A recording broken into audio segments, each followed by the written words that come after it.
L'histoire de la souris difficile. Il était une fois, dans un certain endroit, un couple de souris. La souris et sa femme sont ensemble depuis longtemps mais n'ont jamais eu d'enfant. Puis, un jour, ils ont enfin eu la chance de donner naissance à un bébé souris. Le couple de souris était si heureux. Ils ont chéri et élevé la petite fille souris. Les années passèrent ainsi, et la souris atteignit enfin l'âge de se marier. Les parents souris ont discuté et se sont mis d'accord comme ceci. Il est temps pour notre fille d'avoir un mari. Quel genre de gendre serait bien? Notre bébé est si bon. Ce serait vraiment dommage pour elle d'être l'épouse de quelqu'un qui appartient également à la race des rats. Il doit sûrement y avoir quelque chose de plus grand que nous, les rats. Nous devrions choisir des espèces telles que les garçons d'honneur. Mais qui est le plus grand? Papa souris se demanda. Voyons. C'est ça. Du ciel. Il illumine le monde entier. Je pense que le dieu soleil est le plus grand. La mère souris répondit au père souris. Si oui, j'irai avec le dieu soleil. Ayant fini de parler, le père souris partit voir le dieu soleil. Ô dieu du soleil! Ô dieu du soleil! Nous voulons marier notre charmante fille à la plus grande personne du monde. Dieu est la plus grande personne de ce monde. Êtes-vous prêt à accepter notre fille comme épouse? En entendant cela, le dieu soleil répondit. Oh! Fille souris! J'en ai vraiment envie. Mais la meilleure personne au monde, ce n'est pas moi.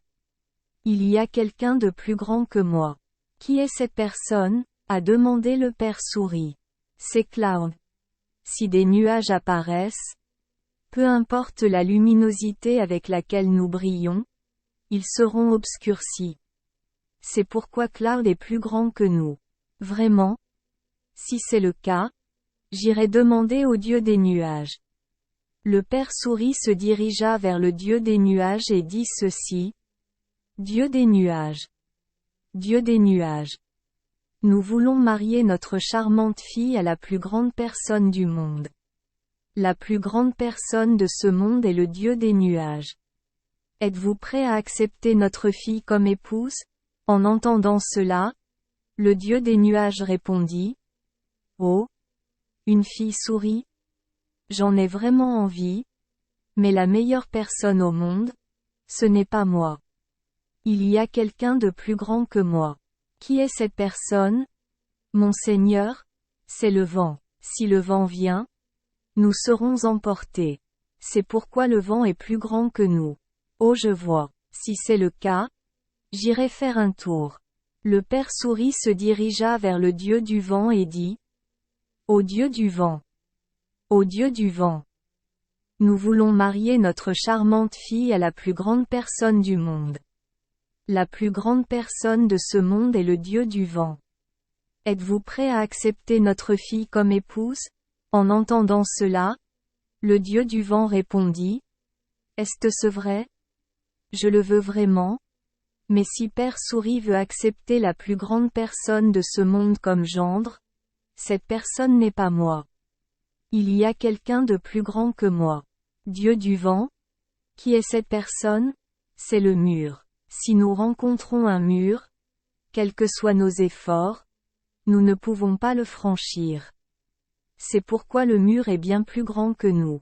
Le vent répondit ainsi et le père souris repartit à la recherche du mur et dit. Ô mur! Et le mur! Nous voulons marier notre charmante fille à la plus grande personne du monde. La plus grande personne de ce monde est le mur. Le mur acceptera-t-il notre fille comme épouse? En entendant cela, le mur réfléchit un moment puis répondit à la souris. La plus grande personne de ce monde, ce n'est pas moi. Il y a quelqu'un de plus grand que moi. Qui est-ce? Le mur? C'est une souris. Si les souris le rongent, notre mur sera facilement troué. Je ne peux pas gagner contre les rats. En entendant cela, le père souris rentra chez lui et dit à la mère souris. Maman souris. Mon gendre ne peut être qu'une souris. Parce que les gens disent que nous, les souris, sommes les plus grandes de ce monde, maman. Ensuite, la souris a épousé une souris. Merci les enfants des Esperluette Croisillon 39. Avoir écouté des contes de fées au jour Esperluette Croisillon 39. Oui. Espérons que les histoires apporteront aux enfants des moments heureux et significatifs. Si vous aimez notre chaîne, veuillez appuyer sur le bouton S Esperluette Croisillon 39. Abonner, pour ne manquer aucune histoire intéressante. Je vous souhaite une bonne nuit de sommeil et de beaux rêves. Rendez-vous dans la prochaine histoire.